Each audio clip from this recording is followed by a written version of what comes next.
The Kerala story, fact or fiction? That's our top focus on India First. Is the Kerala story about the conversion of a Shalini Unnikrishnan, or are there many victims of alleged love jihad? Is this fact or fiction?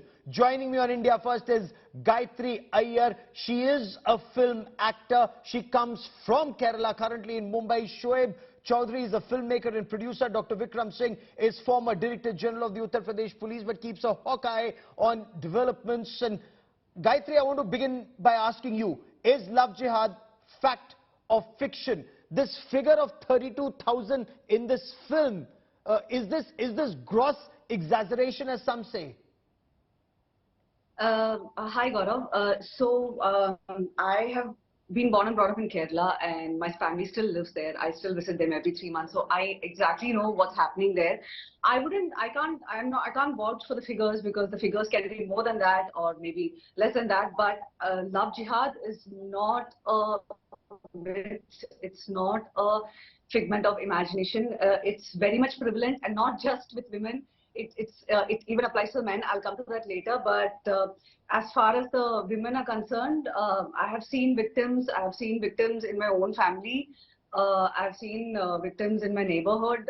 So, you know, my own cousin sister, I mean, we faced this as like, I come from a Tamil Brahmin family, and you can imagine how conservative we are. And we had to, go through the grief of losing one of our, one of our girls to love jihad. And, we have gone through that pain. So if someone tells me that love jihad is a myth, then, I mean, I'm so sorry, because I have seen it uphand, and I'm directly one of the affected parties. But I want to understand from you, is this a reservation with interfaith marriage? You said you come from a Tamil Brahmin family, and one girl from your family married in another faith. So how is that love jihad, ma'am? Because the thing is, she was not allowed to practice her own religion. She was forced to convert, and right now there are subtle, coercions from her husband's family to convert even the brothers and even the parents and everything. The subtle coercions. I mean, be it in terms of giving expensive gifts, or be it in terms of telling them that Islam is a better religion, and why are your parents and why are your brothers not following it, and so there are subtle not forcible, but there are subtle portions from her husband and her in-law side to get the rest of the members converted too. So it is definitely not an interfaith marriage, because if it's an interfaith marriage, then both the parties will be allowed to follow their respective faiths. Okay. But here it was very clear that, yeah. Shoaib Chaudhary, why are some of those who otherwise campaign for free speech and freedom of expression demanding a ban on the film The Kerala Story, that claims 32,000 Hindu and Christian girls are missing and feared, lured into a trap, converted to Islam, taken out of our country to be sex slaves in Islamic State camps in Syria, for example? Gaurav, conversions do happen. And it's been happening for multiple centuries now, whether it happens out of choice, it happens out of their own will, it happens out of love, it happens out of the lure of finances. That will always remain debatable. But replying to what Gayatri just mentioned, interfaith marriage, if two people are getting married of different religions, one of them will have to convert if they're marrying under their particular religious ceremony. If they're marrying under the Civil Marriage Act, then they can follow their own religions. But yes, if it is forceful, that will always remain debatable. Now, coming to the film... No, that's point one. But in this case, Gayatri says the pressure is not just on that girl. That girl converted to Islam. Now there is pressure on her brother. Now, which marriage act, whether it is personal or civil, would say, bhai ko bhi Musalman bana do, baap ko bhi Musalman bana do, maa ko bhi convert kara do? No, मुझे ये बात समझ में नहीं थी. I don't think that's true at all. But yes, if she has paged it, then she has all the right to claim those, to make those claims. Now, coming to the film, I really wonder, an ISIS, which is an international terrorist organization, which has an active figure of 40,000 across the world, they can have 32,000 women who joined them only from Kerala. I really wonder what kind of figures and these filmmakers have come up with. These filmmakers have made this film with the sole intent of creating disharmony against one religion in this country. And these filmmakers who does this should be treated as criminals of the highest order in this country. I am against any ban of any. I'm against complete. I'm against any ban of books or anything else. But these filmmakers must be treated as criminals in India right now. Okay, you're saying they should be treated as criminals. Dr. Vikram Singh, is Love Jihad real? You know, the talk of luring Hindu and Christian girls to convert, this film says establish a physical relationship, if needed, impregnate them, then smuggle them overseas to ISIS camps.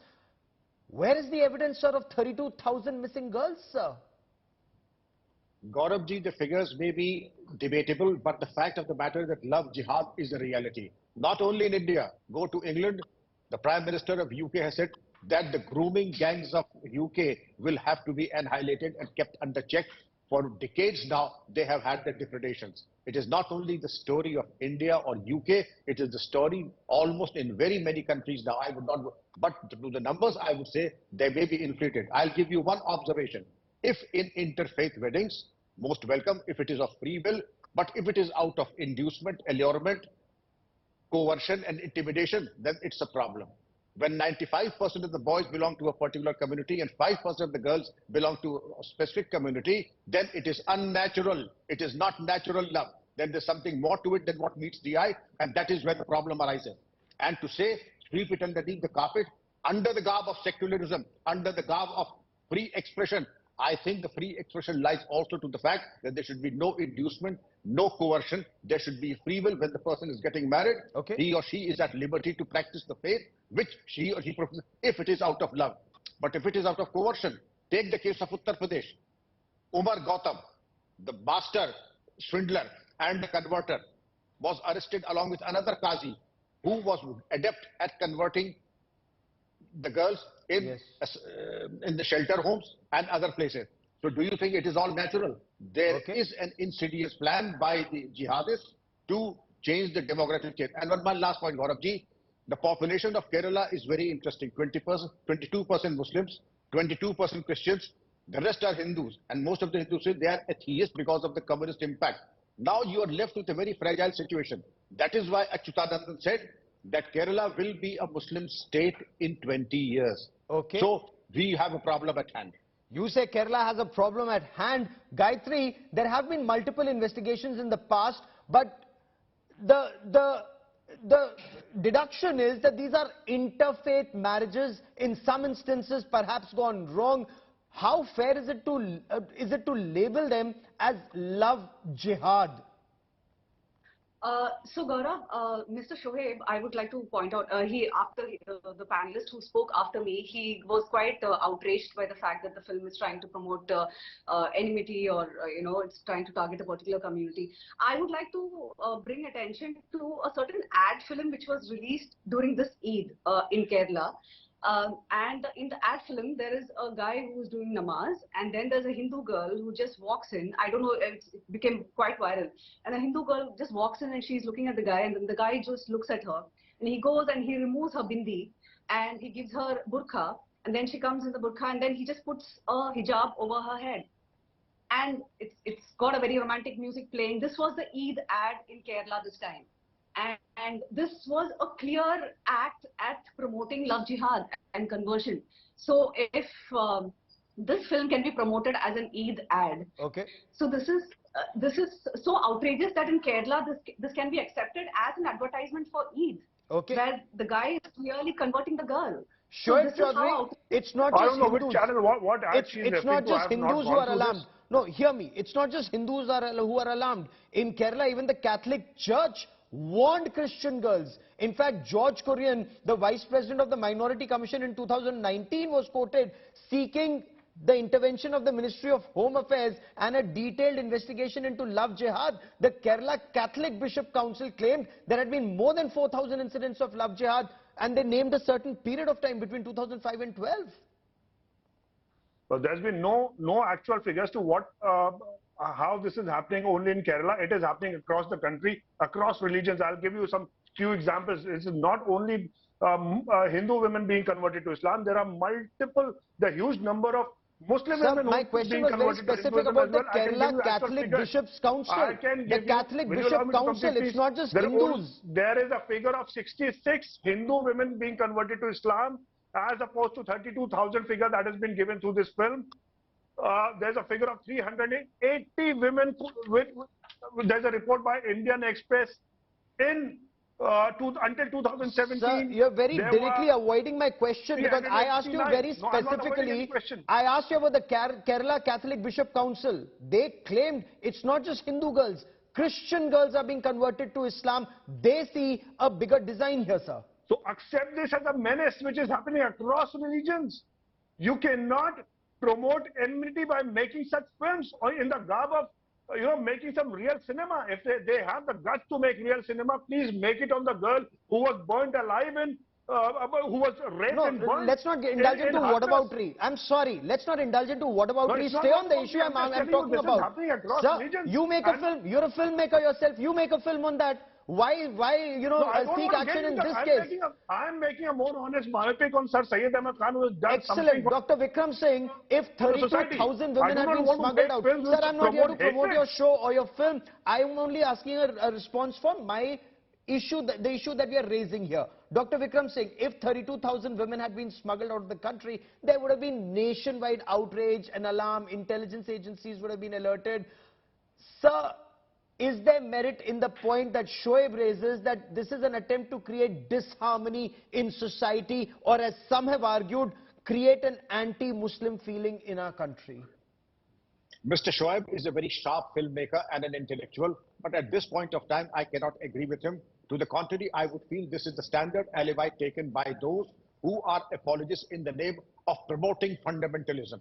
And the ground reality is Rishi Sunak cannot be wrong, the Christians cannot all be wrong, the Hindus in Kerala cannot be all wrong, and to say that whatever is happening, the grooming gangs, not only in UK, but in Germany, in Belgium, in France, what do we have? I mean, it is almost a one-sided narrative that at least have the decency and the intellectual integrity to say that there is a problem.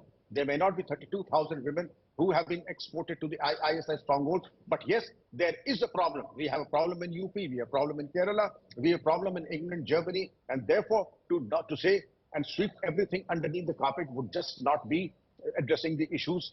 And the issue at hand is that we should take the hands on and see what remedial measures can be taken.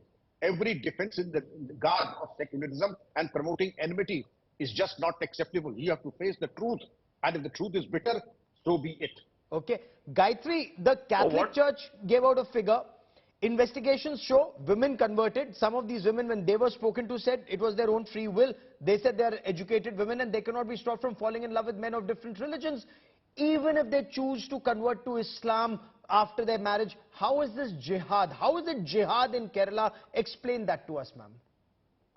Because these women have been radicalized to such an extent that they have been taught to hate their parents, hate their upbringing, hate their original religion in which they were born.